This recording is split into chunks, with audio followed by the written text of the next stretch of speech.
Assalamualaikum. Halo semuanya. Jumpa lagi bersama saya. Kita dengar pada 11 Mei 2022 ada penembakan terhadap jurnalis Al Jazeera, Shirin Abu Akleh. Yang melakukan penembakan adalah pihak IDF, tentara pertahanan Israel. Tentara pertahanan Israel ini melakukan penyerangan ke kamp pengungsian di kota Jenin dan diliput oleh media termasuk Al Jazeera, di mana kemudian Shirin Abu Akleh gugur dalam peliputan. Setelah gugurnya, ternyata pihak keamanan, pihak otoritas Israel sangat luar biasa, yang justru ini menunjukkan sikap atau kebiasaan pemimpin tiran. Dalam sebuah kutipan Sayyid Hussein Makkey, salah satu intelektual Muslim, sempat menyampaikan fakta bahwa Hasan bin Ali, dalam literatur Syiah, Imam Hasan bin Ali cucu Rasulullah, itu juga mengalami, jenazahnya juga diserang, dipersulit mahkamahnya. Hal yang kurang lebih sama terjadi terhadap para pejuang, para pahlawan atau aktivis yang menyuarakan kebenaran, menyuarakan hak-hak asasi manusia, nilai-nilai tertentu, wafat, dibunuh atau dieksekusi oleh tiran, oleh otoritarian government, pemerintahan yang otoriter, pemerintahan tirani yang sangat dominan, sangat menguasai secara agresif dan represif terhadap rakyatnya. Mereka tidak hanya berlaku seperti itu pada 1-2 orang. Itu menjadi model, bisa dikatakan satu kebiasaan, atau itulah tanda bahwa pemerintahan tersebut adalah tiran, atau rezim, atau peradaban tersebut adalah peradaban tiran. Apalagi kalau kita melihat yang dibunuh, yang dieksekusi hingga jenazahnya saja ditakuti, ada yang jenazahnya dihilangkan, dihabisi. Apa yang dialami oleh Shirin Abu Akleh tidak jauh dengan apa yang dialami oleh Hasan bin Ali. Diserang dengan kekuatan militer saat pemakaman, dihalangi dengan kekuatan militer.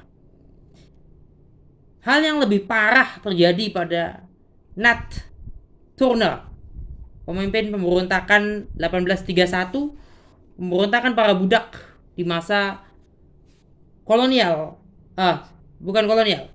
di masa awal Amerika Serikat, 1831 Amerika Serikat baru beberapa tahun merdeka.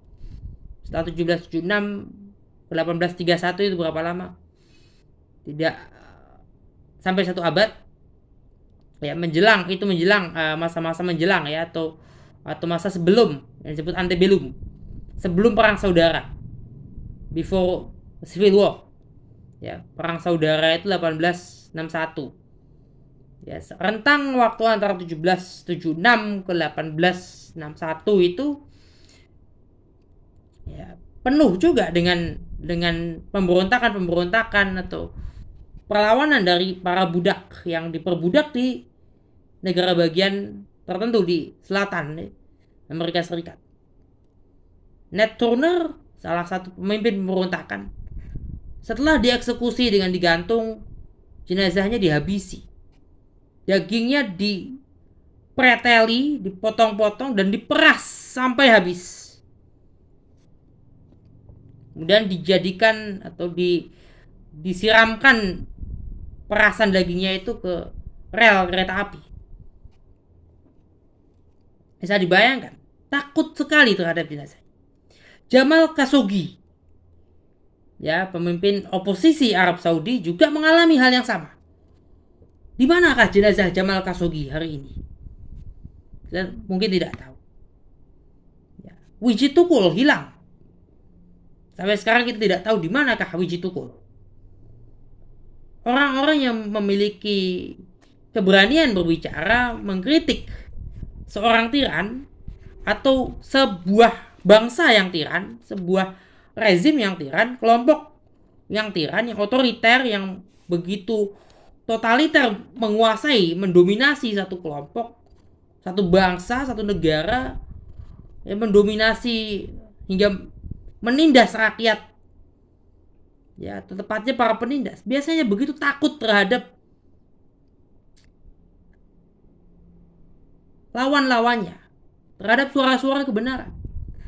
Sampai-sampai yang menyuarakan kebenaran, orang-orang yang menyuarakan kebenaran sudah meninggal, masih diserang juga. Sudah meninggal, bahkan ada yang sampai jenazahnya dipreteli, ya, dipotong-potong, dimutilasi. Ada yang sampai dagingnya diperas sampai habis seluruh dagingnya. Itu sangat keji. Apa yang menimpa Shirin Abu Akleh bisa dikatakan sepadan atau sama beratnya dengan apa yang dialami oleh Hasan bin Ali. Walaupun ada yang lebih parah lagi dari itu. Ada yang sampai dimutilasi, sampai dihilangkan. Di manakah jenazahnya? Di manakah orangnya? Karena ketakutan rezim tiran. Dan ini menjadi pelajaran bagi kita. Jadi satu pelajaran bahwa, ya, sebuah rezim atau sebuah pemerintahan, sebuah otoritas, sebuah entitas yang melanggar nilai-nilai kebenaran, nilai-nilai keadilan, ya, melanggar norma yang, ya, norma-norma keadilan, melanggar kebebasan sipil, melanggar hak asasi manusia, rezim tiran yang maunya adalah untuk keenakan, kenikmatan pada dirinya sendiri, bagaimanapun takut terhadap suara kebenaran. Dan itu menjadi model yang biasa seperti itu. Pasti begitu. Kalau kita melihat sebuah rezim, sebuah pemerintahan begitu takut dengan suara kebenaran, kita perlu curiga. Kenapa takut? Apalagi sampai menghilangkan jenazah atau sampai menyerang pemakaman. Prosesi pemakaman diserang. Bisa dibayangkan, orang mau memakamkan saudaranya, temannya, kerabatnya, tetangganya, diserang. Untuk apa menyerang jenazah? Atau misal ada yang sampai dimutilasi, sampai diperas dagingnya hingga habis. Manfaatnya apa? Kenapa sampai begitu takut? Karena itulah tiran, ya, begitulah selalu. Tiran itu, ya, atau mereka yang diktator, ya, yang senang memperkaya diri sendiri, akan terus, ya, menggunakan metode-metode yang sama, yang menjadi peringatan bagi kita. Hati-hati terhadap keberadaan mereka, eksistensi mereka, yang harus dipertanyakan. Kita tidak bisa, ya, terkait Israel misalnya, tidak bisa membenarkan Holocaust itu salah. Hitler, Mussolini jelas salah. Kalau kita perhatikan Hitler membantai, ya, atau pihak poros membantai Yahudi, perlu diingat bahwa yang dilakukan oleh Mussolini adalah juga membantai umat Islam. Mussolini adalah sekutunya Hitler. Ya, tirani tidak mengenal agama. Kalau Hitler membunuh Yahudi, membantai Yahudi, Mussolini itu membantai umat Islam di Afrika Utara. Kemudian di Jepang, ketika itu pada masa Perang Dunia Kedua, di Asia Tenggara yang dilakukan oleh rezim Imperium Jepang membantai orang-orang ras kulit putih Eropa. Tapi mereka juga bersekutu dengan ras kulit putih, yaitu Italia dan Jerman, Nazi Jerman. Lepas dari agama, ya, Imam Hasan itu atau Hasan bin Ali seorang Muslim, rezim otoritarian yang dilawannya juga Islam, ya, rezim yang mengaku Islam, ya, yang dikatakan khilafah. Kemudian apa yang dialami oleh Shirin Abu Akleh? Shirin Abu Akleh seorang Kristen, jenazahnya diserang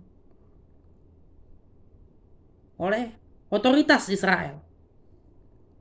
Di dalam militer Israel, 3 agama itu ada.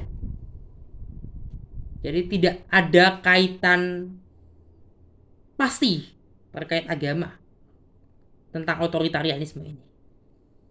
Tapi mereka punya pola yang sama yang harus kita waspadai.